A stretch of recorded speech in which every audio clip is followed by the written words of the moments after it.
Kilichoendelea kwenye moto ambao umewaka kule Israeli, Jerusalem na maeneo mengine ambayo umeshuhudia moto.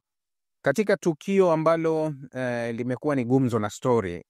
Ni story na ombi lililotolewa na mamlaka ya Palestine. Mamlaka ya Palestina ya PA ilitoa ombi kwa mamlaka za Israel kupeleka kikosi kwa ajili ya usaidizi wa kuzima moto. Nadhani hili ndio limekuwa ni mjadala mkubwa sana. Hili limekuwa ni mjadala mkubwa sana kwenye vyombo vya habari vya Kiarabu, wakijaribu kuainisha nini ambacho kimetokea. Kwa sababu jinsi ilivyo, tunafahamu miezi 18 ya ukaliaji, miezi 18 ya mauaji, miezi mingi ya mzingiro, hata chakula kuingia kule Gaza na kila kitu kinatokea. Lakini uvamizi unaoendelea West Bank ni wa hali ya juu. Maelfu ya Wapalestina wamefurushwa kwenye maeneo yao kule Ukingo wa Magharibi, kule ambako serikali ya Mahmoud Abbas ndio inahudumu. Yani kule ndiko PA inapofanya huduma zake, inapofanya kazi kutokea Ramallah, West Bank. Wapalestina zaidi ya 60,000 wamefurushwa kwenye majumba yao. Uvamizi wa siku 101 leo tunazungumza unaendelea kwenye kambi ya Jenin, Tulkara na Tubas. Siku 95 za uvamizi zinaendelea. Wiki juzi rais wa mamlaka ya Wapalestina Mahmoud Abbas, Abu Mazen, anasema wale wanaharam Hamas wametusababishia matatizo na kumpa uhalali Israeli wa kutushambulia. Alikuwa anayazungumza Abu Mazen hayo. Nadhani nililifafanua kiasi chake hili, nikalisema kwa nafasi yake, nikasema kweli anachokizungumza na uhalisia ni vitu viwili tofauti, na nilitoa maelezo mengi. Na kuna watu kwenye YouTube wakati hii imepanda, wengi walisapoti pia. Walisema kuwa Mahmoud Abbas alikuwa na kila sababu ya kusema hicho alichokisema, kwa sababu walisema kuwa ana uhalali wa kufanya hivyo, kwa sababu ni kweli Hamas imesababisha matatizo mengi ambayo yameendelea kuwepo. Wengi walicomment kiasi hicho, niliziona comment zenu kule YouTube, lakini wengi walikuwa bado hawafahamu nini ambacho wanakizungumza, wala walikuwa hawafahamu PA ni kipi inachokifanya cha maana nje ya pale. Nilizungumza wakati huo kuwa kwa nini hatuoni wa Palestina kwenye Ukingo wa Magharibi ambao hauna udhibiti wa Hamas? Kwa sababu kumekuwa na taarifa za kuwa Hamas inadhibiti watu wanaowakosoa wao. Hilo tunalisema sawa, kuwa imekuwa ikidhibiti watu wanaokosoa utawala wao, wanakamatwa, wanafungwa, wanafanyiwa nini kama wengine wanavyofanya. Sawa, tuseme hivyo. Lakini Hamas ina udhibiti wa Gaza peke yake. Hamas haina udhibiti wa Ukingo wa Magharibi. Kwa nini hatuoni maandamano ya raia wengine waungane na Abu Mazen kuwapinga Hamas maeneo kama ya Ukingo wa Magharibi, Jordan, Lebanon, Syria, ambako kuna idadi kubwa pia ya Wapalestina wanaoipinga Hamas? Mbona hatuoni hayo maandamano? Lakini kinyume chake, ndani ya Ukingo wa Magharibi tunaona maandamano makubwa ya kuipinga serikali ya Abu Mazen. Manake nini kilichopo? Watu wanaona, watu wanajua. Kutoa usaidizi kwa ajili ya kuzima moto au kutoa usaidizi kwa ajili ya janga lolote la kibinadamu, ndio binadamu wanatakiwa kuwa vile. Huwezi kulipa ubaya kwa ubaya. Ubaya hulipwa kwa uzuri ili iwe funzo kwa ule ubaya. Sasa hiyo iko hivyo na inawezekana ikawa hivyo na iko sahihi. Lakini watu tuna utaratibu wa kuangalia rekodi, wa kuangalia nani anayezungumza nini ambacho yani wakati unatuambia hilo, wewe umechukua hatua gani kwa ajili ya hilo? Ndio watu ambacho wanakitazama zaidi, kuwa wewe umechukua hatua gani kuhakikisha hili swala limefanyika. Kwa sababu Abu Mazen anapowashutumu Hamas, ambao ndani ya Wapalestina wanaona kama kuwa still ni freedom fighter, wao wanaona kama wapigania uhuru tu, ambapo imekuwa kawaida, lakini Abu Mazen anawaona kama kwa jicho ambalo Israeli anawaona. Sahihi, jinsi Abu Mazen anavyoona Hamas kwa jicho ambalo Israeli anaona. Sasa mchango wa PA kwenye ustawi wa taifa la Palestina uko wapi? Haupo. Leo tunazungumza siku 101 uvamizi wa Israeli West Bank, siku 95 uvamizi wa Israeli Tulkaram na Tubas, hizi kambi za wakimbizi. Leo siku 101 Wapalestina zaidi ya 60,000 wamefurushwa kwenye majumba yao. Serikali ya PA imetoa usaidizi gani kwa hawa wa Palestina, raia ambao yenyewe inawajibika kwao kwa ajili ya kuwahifadhi, kuwapa chochote, kuwapa au kwa namna yoyote kuzuia Israeli asiendelee na kile anachokifanya. Miezi 18 tunazungumza kuwa mzingiro mkali wa kule Gaza, vifo 53,000, watu 11,000 wamepotea, watu 100,000 wamejeruhiwa. Serikali ya PA imechukua hatua gani dhidi ya hilo? Au ndio zile hatua za kuwatukana Hamas? Abu Mazin alizungumza kuhusu mateka 59 wa Israeli, kuwa kwa nini hawaachiliwi?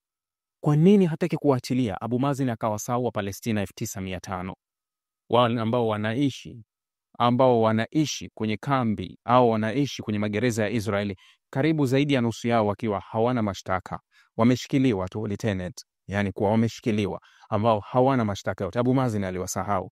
Abu Mazin anatangaza kupeleka kikosi kwa ajili ya usaidizi na Israeli haijajibu lolote, lakini inavyosemekana tayari kuna vikosi vya mamlaka ya Palestina vinasaidiana na vikosi vya Israeli kuzima moto baadhi ya maeneo ya Jerusalem.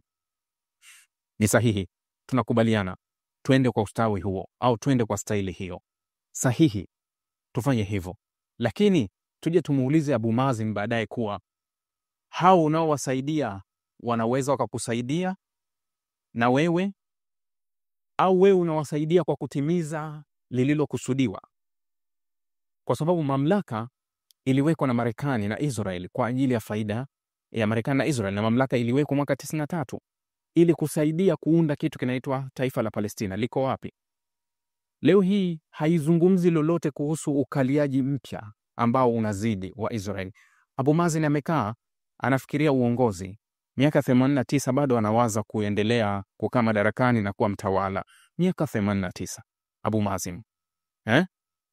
Sasa nimekuwa nikijaribu kufuatilia hili swala kwa kiwango chake, kuwa moto unaendelea kuwaka kwa siku ya pili, na hivi sasa kinachosubiriwa ni msaada wa kimataifa, kwa sababu uwezo wa vikosi vya ndani vya Israeli uko nje, yani kuwa out of control, yani kwa Israeli hawawezi kuuzima huu moto, tayari umewazibia, na mamlaka zote, ndege zote, kila kitu wamezotoa, gari za fire zote ziko mtaani, lakini uwezo tayari umefika mwisho. Wameomba msaada kwa Uingereza, Italia, Ufaransa, Ugiriki, Cyprus. Nchi hizo nategemea kuwepo na baadhi ya nchi za Kiarabu kutoa msaada kwa hilo nalitegemea, hata kama wakati mwingine hawawezi kutangaza, lakini inawezekana tayari wamekwisha kuwasili. Lakini sasa hata wao wakienda kwa siri, hawa wenzao huwa hawaweki siri, wanapenda kuwasuta wenzao, mbona hawa wako na sisi? Mtajulikana tu ambao mmepeleka msaada, tutawajua, na ndio inapopaswa mpeleke, lakini msinyamaze kwa wengine.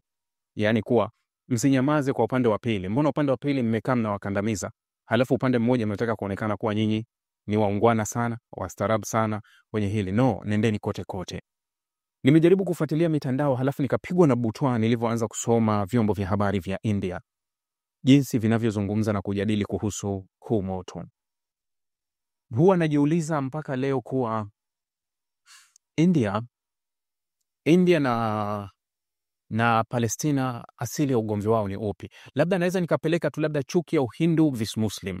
Yani inaweza ikawa kwa sababu kuna chuki kubwa sana ya Uhindu dhidi ya Waislamu ndani ya India. India inaweza ikawa ni nchi ya kwanza duniani yenye idadi kubwa zaidi ya Waislamu. Sijui naweza mkanielewa. Yani kwa ile namba, unajua Indonesia ina Waislamu wengi sana, lakini namba ya population ya India ni kubwa, 1.4 billion, zaidi ya karibu milioni 200 na plus ndani ya Wahindi ni Waislamu. Sasa population ni milioni 200 na kitu, bado inaweza ikazidi nchi yoyote. Yani kwamba India ina Waislamu wengi kuzidi nchi yoyote, inaweza kuwa ya kwanza au ya pili, nyuma tu ya Indonesia, au wakafatana na Indonesia kwa idadi kubwa kabisa ya Waislamu wengi duniani. Sasa najiuliza kuwa hii chuki ya India kwa Waislamu sijui ikoje. Nadhani kuna video moja mmeiona inatembea mitandaoni, hata jana TRT walikuwa naiposti. Sikutaka kuiposti kwa sababu zangu binafsi, sikutaka kuiposti, lakini video inaonyesha wanawake wawili wa Kiislamu wanasali. Baada ya kumaliza kusali, vijana wa Kihindu wakaja na mkojo wa ng'ombe wakamwagia pale sehemu ambayo walikuwa wanasali, eti wanasafisha kwa sababu hawa ni najisi walikuwa wakisali hapa. Mmeiona hiyo video? Lakini hadi matukio mwendelezo ambayo huwezi kusikia serikali ya Narendra Modi ikizungumza chochote kuhusu Wahindu wakiwafanyia Waislamu au Wahindu wakiwafanyia jamii ya Wakristo ambao wengi wanaishi Kerala. Jimbo la Kerala ndio lina Waislamu na Wakristo, ndio waliopo kule. Hawapewi ile hadhi kama Wahindu wengine waliopo kule. Ni vigumu sana, yani ubaguzi ni wa hali ya juu sana. Sasa nimekuwa nikisoma vyombo vya habari mfano vya India, jinsi vilivyopokea hili tukio. Linasema kuwa Hamas ndio waliochoma moto, yani wanavyotoa uchochezi. Nimeiona Times of India, nenda kasome Times of India, limetoa mambo mengi sana kuelezea. Hata ukiingia YouTube kule, ukiingia Times of India, utaona jinsi inavyozungumzia kuhusu swala hili la moto kwa kiwango chake. Yani wanazungumza kwa kiwango cha hali ya juu zaidi, yani imezungumzwa kwenye uchochezi zaidi. Sasa nimekuwa nikijiuliza, hizi chuki zilizaliwa wapi na lini, kwa wakati gani? Kwa nini zimefika kwa kiwango hichi? Na hii India inavyo. Lakini hata watawala wa nchi ambazo zinafahamika zina idadi kubwa ya Waislamu, mfano Middle East, hawajawahi kuweka shinikizo lolote kwa serikali ya India kuheshimu imani za wengine. Maelfu kwa maelfu ya laborers ambao cheap labor na wale labor wa kawaida wako Middle East kuliko sehemu yoyote Mashariki ya Kati. Mashariki ya Kati ambayo inabebwa na zaidi ya 90% ya population ya kuwa ni Waislamu. Yani tawala zilizopo pale Mashariki ya Kati nyingi ni za Waislamu. Leo hii unaona Trump anakuambia tunaenda kuiwekea vikwazo Afrika Kusini. Kwa sababu gani? Afrika Kusini inaonyanyasa whites. Yani watu weusi wamenyimwa haki zao Afrika Kusini, tunaweka vikwazo kwa serikali ya Afrika Kusini. Analinda raia weupe waliopo Afrika Kusini dhidi ya weusi. Hawa watawala wa Mashariki ya Kati, kwa nini hawawezi kulinda imani yao dhidi ya utawala ambao unawategemea? Kwa sababu ukiangalia kiwango kikubwa kuwa ikiwa hawa watawala wa Mashariki ya Kati kama wangekuwa wanashirikiana kwa nafasi yao kuhakikisha kuweka shinikizo au kuionya serikali ya India kuacha ubaguzi na kunyanyasa jamii moja, wangefanikiwa. Kwa sababu India inategemea zaidi hapa pesa zinazozalishwa Mashariki ya Kati ndio ziingie India, kwa sababu wafanyakazi wa India wamejaa. Kwa siku nchi za Kiarabu hapa zinapokea zaidi ya ndege 30-40 kwa siku zinazotoka India kuingiza laborers, wafanyakazi tu barabarani Wahindi, wafagizi Wahindi, wandani Wahindi. Kila sehemu wameshika ni kutoka India na nchi za Asia Kusini. Yani ni pale pale tu unacheza Nepal, Bhutan, Bangladesh, India, Pakistan. Ni eneo moja, lakini kwa kiasi kikubwa inakuwa ni India. Lakini hawa watawala waliopo hapa ambao ni jamii yao na asili yao na imani yao ndio inaoonewa sana kule India, hawasikii kuzungumza lolote. Hata kumwambia Narendra kuwa unachokifanya sio sahihi, kwa sababu hawa raia wako wanaishi hapa kwetu. Sisi hapa kwetu wanatendewa kila kitu. Yapo makanisa yao wanakwenda, ipo sehemu zao za kuabudu wanakwenda, na hawapati bugdha yoyote katika jamii ambayo ina idadi kubwa zaidi ya imani ambao sio yao. Kwa hiyo hawa wanaokuwa kule, mbona idadi yao inaonewa sana kwa imani yao tu, na hakuna sababu nyingine yoyote ya msingi ambayo inasababisha haya yatokee? Lakini hakuna, usikii wakizungumza kuhusu hilo. Ni vitu vyenye kukera. Huwa mara nyingi sipendi sana kuzungumza, kuingia sana deep kwenye masuala ya imani, lakini unazungumza vitu ambavyo sometimes vinakukera. Kuwa ni vitu, unajua ugomvi wa imani madhara yake ni makubwa kwa sababu ni ugomvi wa imani. Yani madhara yake lazima utakuwa makubwa kwa sababu ni ugomvi wa kiimani. Manake unagusa imani ya mtu. Ukikashfu, ukidharau, ukipuuza, umegusa imani. Ni kitu tofauti kabisa na mzozo labda wa kisiasa na mabishano ya mtaani ambayo watu tunaweza tukaendelea kubishana. Israeli inasubiri usaidizi wa kimataifa ambao ufike kujaribu kusaidia. Lakini kama nilivyozungumza toka jana kuwa bado ajabu ya moto huu umeendelea kuonekana kuwa haujagusa bado maeneo ya Palestina. Mpaka hii nazungumza naye mara ya pili. Bado unaonekana unapiga kwenye makazi ya walowezi waliokuwa wakiishi kinyume. Yani makazi yale yanayotambulika kuwa haya ni maeneo ya Palestina ambayo yanakaliwa kinyume. Ndio moto bado unagonga maeneo hayo, na walowezi wengi wamehamishwa kwenye hayo maeneo. Wamepelekwa kwenye sehemu nyingine tofauti na pale. Bado imebaki kuwa ni hivyo. Unatajwa kuwa ni moto ambao haujawahi kutokea. Israeli nasema kuwa haijawahi kukutana na moto wa aina hii katika historia yake. Anga, kipimo cha anga duniani mpaka jana kinaonekana anga ya Israeli ndio anga iliyo chafu zaidi, yani kuliko anga yoyote duniani, kwa sababu ya moto mkali ulikuwa unatokea. Licha ya kuwa moto haujaenda sana kwenye makazi ya watu, bado unakuwa ni moto wa msitu wa nyika ambao unapiga kwenye misitu zaidi, bado haujaenda kwa kiasi kikubwa kwenye makazi, lakini pia kuna makazi yameathirika japo chini ya 20%, lakini 80% ya moto bado unawaka pembeni. Barabara nyingi zilifungwa. Jana niliwatajia kuwa huduma ya reli ya Jerusalem ilifungwa na uwanja wa ndege Ben Gurion Tel Aviv ulifungwa. Hapa ndio sasa ujue kuwa hiki ni kinchi kidogo sana. Unaona kuwa entire country iko kwenye sehemu moja. Yani nchi nzima inacheza sehemu moja kwa sababu ya asili ya kinchi kidogo sana. Yani kinaguswa sehemu moja. Ndio maana inapokujaga ule mzozo wa kusema kuwa Iran, Israel, nani atamaliza mwenzake, ni kama hadithi tu ya hadithi zile za Alfu Lela Ulela, kuwa unazungumza kuhusu Irani, nchi kubwa sana, halafu unazungumza kuhusu Israeli kama kijieneo kimoja. Kuwa ni rahisi kuimaliza Israeli kwa sababu ukigusa viwanja vya ndege vitatu hakuna ndege itaruka wala kupaa. Hakuna tena uwanja wa ndege ambao unaweza ukaingiza ndege na kutua. Umeelewa? Jana niliwahadithia kuhusu kudondoka kwa Fall of Saigon, kudondoka kwa mji mkuu wa Vietnam ya kusini ulivodondoka Saigon. Ni viwanja vya ndege vilidunguliwa tu, piga viwanja vya ndege hakuna ndege inatua. Zikawa uokoaji wote unatumika kutumia helikopta. So Israel pia na yenyewe ni nchi ndogo sana unapoifananisha kuwa inaweza ikafanya battle na Iran ambapo jinsi alivyoigawa nchi na miundombinu ya ilivyokaa sehemu mbalimbali, ni vigumu sana kufikiri kuwa nani anaweza akanani. Hii inaweza ikamalizika mara moja kwa sababu watu wengi wanaishi eneo moja dogo sana. Square kilomita 26,000 ni kijieneo kidogo ambacho kinaishi. Tunaweza kufanisha na watu. Ni eneo dogo sana na watu wengi wanaishi eneo moja. Kwa hiyo ni rahisi sana kuidhibiti hii nchi unapotaka. Yani kwa kuicontrol. Ndio maana unakuta eneo dogo la chini ya kilomita 20 mpaka kilomita 30 la Israeli linakuwa na military base zaidi ya 12. Ni eneo ambalo Israeli ndio eneo lenye military base nyingi zaidi duniani. Kwa eneo dogo linakuwa na military base nyingi kwa wakati mmoja. Hiyo ndio Israeli ilivyo. Kwa hiyo ni rahisi kumaliza hili swala, yani kuwa unaweza ukaimaliza. Sasa unaona kuwa nchi nzima inazungumza kuhusu moto kwa sababu nchi nzima inashuhudia hicho kitu na inakiona kwa sababu ya ukubwa wa eneo. Mnakumbuka sisi mwaka jana au mwaka juzi kulikuwa kuna moto umewaka kule Kilimanjaro. Walikuwa wanazima wao tu kule. Hamna hata mtu mwenye habari, hata Arusha tu hakuna mwenye habari. Kwa wala hatujui ni moto unaendelea kuwaka Wanyika umewaka tukajaribu kuzima lakini leo hii unazungumza kuwa highways zimefungwa, metro zimefungwa, uwanja wa ndege wa kimataifa umefungwa. Nataka kuonyesha kuwa hiki ni kijieneo kidogo sana kutoka sehemu moja kwenda sehemu nyingine. Ni eneo dogo ambalo ni rahisi kukamatika, yani kwa ni eneo dogo ambalo linaweza likaathirika kwa kiwango chake, lakini watu watatu wanashikiliwa kwa shutuma za kuanzisha huo moto jinsi unavyozungumzwa.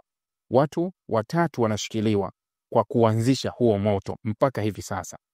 Lakini bado haijafahamika sababu, lini, chanzo cha huo moto. Imebaki ni hisia za watu kusema kuwa nani alianzisha, nani alilipua. Lakini kiuhalisia moto bado haujadhibitiwa. Na still moto bado unaendelea. Wanasubiri huduma za kimataifa sasa ndio ziweze angalau kusaidia kuzima moto, kwa sababu ndani ya Israeli wako nje, yani kuwa tayari wao wameshindwa kudhibiti huu moto kwa vifaa vyao wenyewe.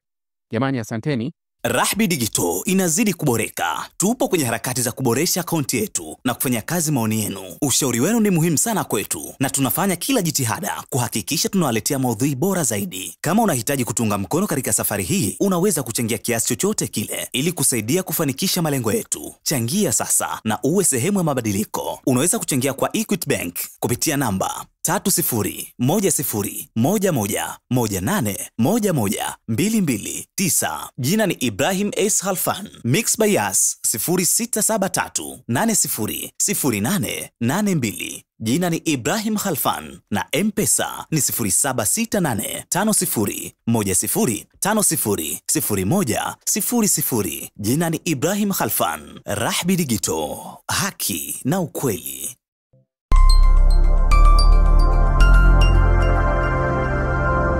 Rahby Digital, haki na ukweli.